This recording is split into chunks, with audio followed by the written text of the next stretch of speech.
السلام عليكم ورحمة الله وبركاته. معكم أشرف شلبي من A to Z، والحلقة 30 من الفيجوال بيزك أبليكيشن.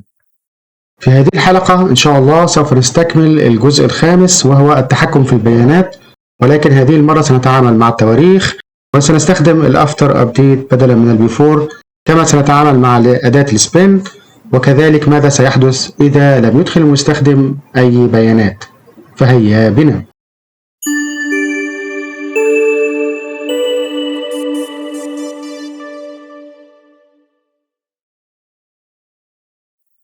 نستكمل إن شاء الله العمل في نفس الملف اللي عملنا فيه المرة الماضية. في المرة الماضية إحنا تحكمنا في القيم الداخلة كقيم رقمية وتكون غير سالبة في الريفرنس نمبر. اليوم إن شاء الله هنتحكم في قيمة التاريخ اللي داخلة هنا إن هي تكون تاريخ، وهنأخذ شرط تاني وهو التحكم إذا لم يقم المستخدم بإدخال قيم في أي خانة من الخانات دي،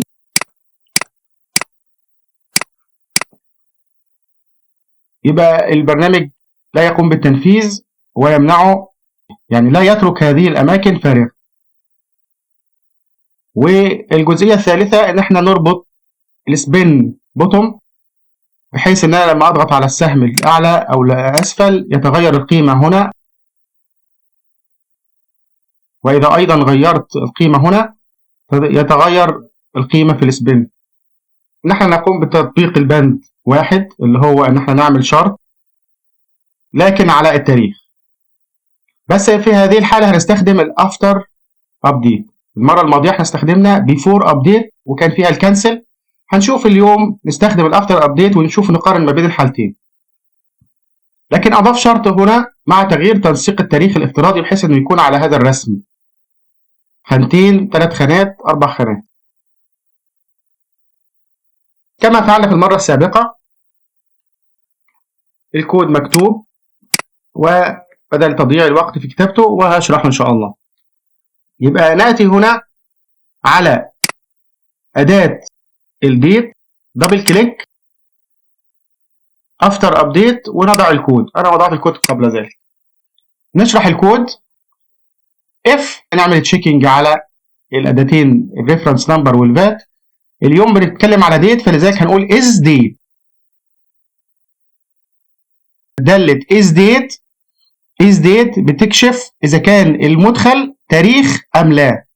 يبقى از ديت وافتح قوس اي اس يو اللي هي التكست بوكس دي دوت فاليو قيمتها. يبقى إذا كانت قيمتها ليست تاريخ إذا اعمل إيه؟ يقوم بتنفيذ الثلاث أسطر دول، اللي هو يخلي الخلفية أحمر، ويخلي الكتابة هنا باللون الأحمر، ويدي مسج يقول له رونج ديت. طيب ما خلاف ذلك يعني إذا كان اللي داخل تاريخ يخلي ده بلاك ويخلي ده وايت، يعني يرجعهم للوضع الطبيعي بتاعهم. واند اف، يبقى بدالة اف والس عملنا الجزئيتين، وبكده كانت اسهل بكتير جدا طبعا من بيفور ابديت. زي ما احنا شايفين بيفور ابديت وعملنا فيها ايه قبل كده. هو في الشرط بيضيف ان يكون التاريخ بهذا التنسيق، فانا ممكن في نفس المكان اقول له برضو ان هو خارج يعمل ايه، يخلي الايشو دوت فاليو او اي اس يو دوت فاليو تساوي، ونضع امر فورمات.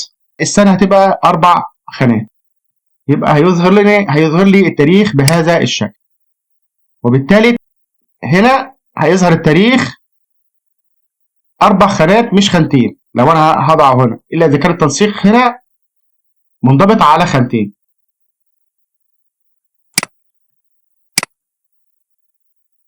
يبقى كده احنا غيرنا تنسيق التاريخ بالشكل المطلوب.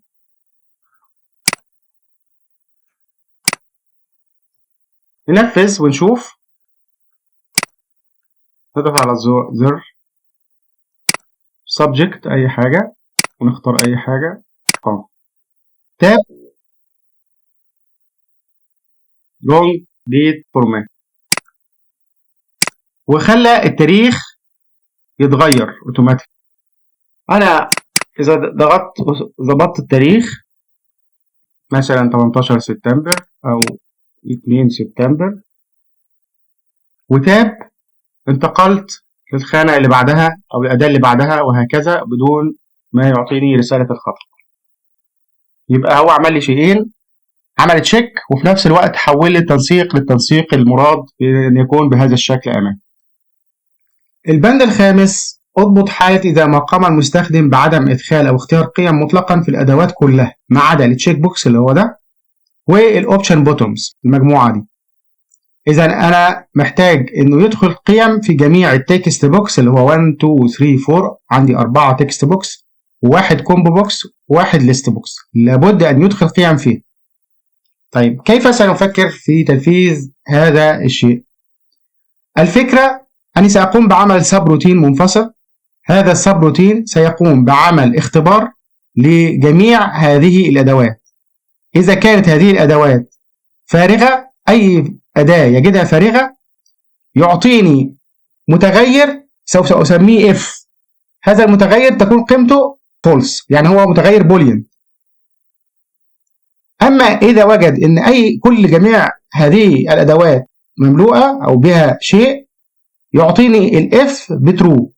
يبقى أنا أريد أن أقوم بعمل سب روتين، نتيجة هذا السب روتين شيء من اثنين، يعطيني متغير إما يكون false أو true. ثم في زر الاد نيو هنا سوف أختبر هذا الإف. إذا الإف كان بفولس سوف أعطي رسالة أن هناك أداة لم يتم ملئها وأجعله يكمل الإدخال.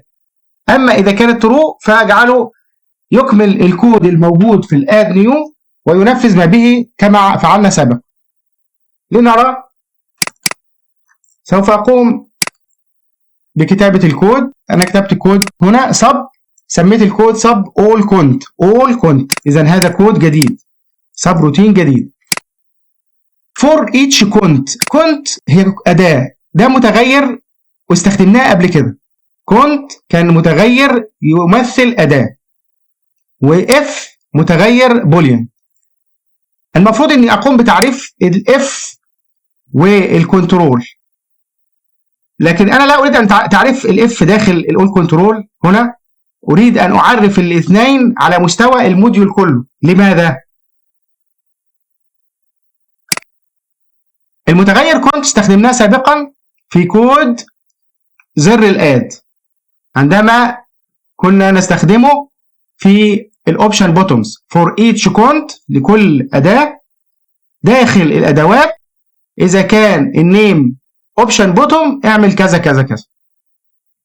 لكن انا عرفت هذا الكود هنا دم تحت الزر، زر الاد، هذا الزر. سوف اخذ هذا كت وسوف اقوم بوضعه في البدايه.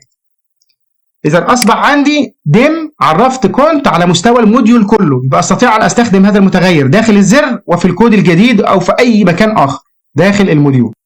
كذلك عرفت الاف از بوليان لانني اريد ان استخدمه. اذا عرفت متغيرين، اخذت هذا المتغير تعريفه من داخل الزر اخرجته خارجا ليكون او لاستطيع ان استخدمه في جميع الاكواد، وكذلك الاف نفس الشيء. ذهبت الى الكود for each لكل أداة داخل أدوات الشاشة. if type name إذا كان اسم الأداة بيساوي text box، إذا if إذا كانت التكست أو الفاليو، ممكن تكتب تكست أو فاليو، بتساوي مفيش فاضي، إذا go to 300 go to خدناها سابقا، يذهب إلى المكان 300 نقطتين، يبقى هيذهب هنا. إذا هينتقل مباشرة إلى هنا في حالة إن وجد أي تكست، لأن for each سيقوم بعمل لوب دوارة على كل أنواع التكست. أي تكست هيجده فارغ يذهب إلى 300. 300 بتقول له إيه؟ تقول له F بتساوي فولس، خد الإف بالفولس وأخرج. يبقى نتيجة السب روتين إنه ياخد الإف، يذهب بالإف بقيمتها بفولس. بعد ما ينتهي من هنا يروح للتايب دوت فاليو. تايب دوت فاليو اللي هو إيه؟ اللي هو الكومبو بوكس. هذا الكومبو بوكس كان اسمه تايب. يبقى التايب دوت فاليو شيك على الكومبو بوكس، اذا كان فارغ اذا ايضا يذهب الى 300، يذهب الى 300 اذا ياخد الاف فولس. اف بي ار ان ليست انبوكس اندكس، البي ار ان اللي هي الليسته، اذا كانت الليست اندكس بتساوي صفر يعني ما لم يتم اختيار اي شيء، اذا جو تو 300 يذهب ايضا الى 300. طيب بفرض ان كل التكست بوكس كانت مملوء لم يذهب الى 300، واذا كان الكومبو بوكس مملوء لن يذهب الى 300، واذا كان تم اختيار قيمه في الليست اذا لن يذهب الى 300. ماذا سيفعل؟ سيقوم بتنفيذ السطر التالي اللي هو اف بتساوي ترو، يبقى اخذ الاف بترو واكزيت سب وخرج، يبقى خرج من البرنامج مع الاف بترو. ثم جئت في زر الاد، وقبل ان يتم التنفيذ كما فعلنا سابقا قبل الكود المكتوب سابقا اضفت مجموعه الاسطر هذه اللي هي ايه؟ اول شيء all كونت هو اسم الكود السبروتين اللي انا نفذته كتبته الان، فانا بستدعيه، يعني بقول له اول ما اضغط على زر الاد بالكليك اذهب نفذ الكود ده الاول بعدين كمل. ممكن انا استدعيه بطريقه اخرى كول وافتح قوسين واكتب اسم الايه السبروتين الجديد، وده كيفيه استدعاء سبروتين داخل سبروتين، فممكن اعملها بالكول وممكن اكتب اسم السبروتين مباشره بدون كول. اذا لما هيروح ينفذ الكود ده ويرجع هيجي لي بالاف اما تكون فولس او اما تكون ترو.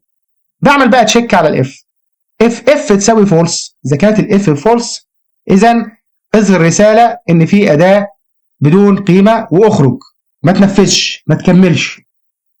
اما اذا طلع ان الاف بترو لن يقوم بتنفيذ الاف اند اف وهيكمل، فبالتالي هينفذ وهيحفظ جميع ما تم كتابته كما فعلنا سابقا. نجرب. ضغطنا على الزر فتحت الشاشه، انا لم ادخل اي بيانات. اد قال لي there are some controls without value. طيب دخلت قيمه للريفرنس نمبر، اد ما زال في مشكله. طيب دخلت السبجكت، اد ما زال في مشكله.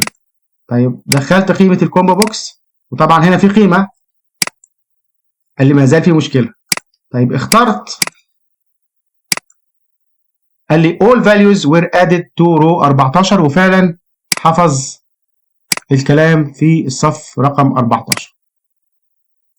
يبقى كده نفذنا المطلوب في رقم 5.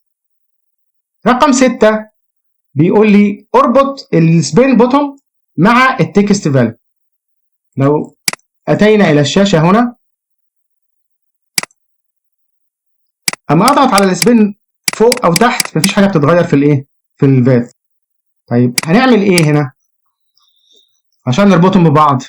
هعمل كودين في السبين تشينج، السبين دي اضغط عليها دبل كليك هيتفتح لي تشينج واكتب الكود ده او هنقله.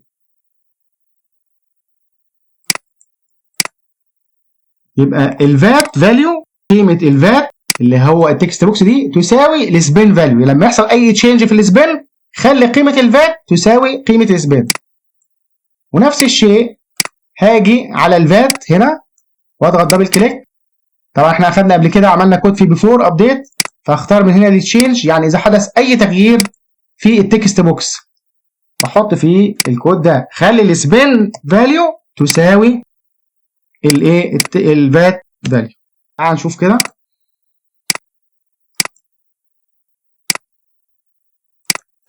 لما اضغط لفوق الرقم بيزيد، لما اضغط لتحت الرقم بيزيد. طب لو انا غيرت ده ل 12 وضغطت لفوق الاقيه زاد 13 نزل وهكذا. اذا ربطت الايه السبين بوتوم بالتكست بوكس او قيمه الفاليو. يبقى بكده نفذنا ايضا رقم 6. بكده ناتي الى نهايه حلقه اليوم ان شاء الله، وباذن الله في الحلقه القادمه باذن الله سوف نبرمج زر الايديت. زر الايديت ان احنا عندما نضع قيمه هنا ونضغط على ايديت تظهر بيانات هذه الوثيقه ونستطيع ان نعدل فيها. سنرى ان شاء الله مع بعض كيف نبرمج هذا الزر في الحلقه القادمه. نراكم على بركة الله.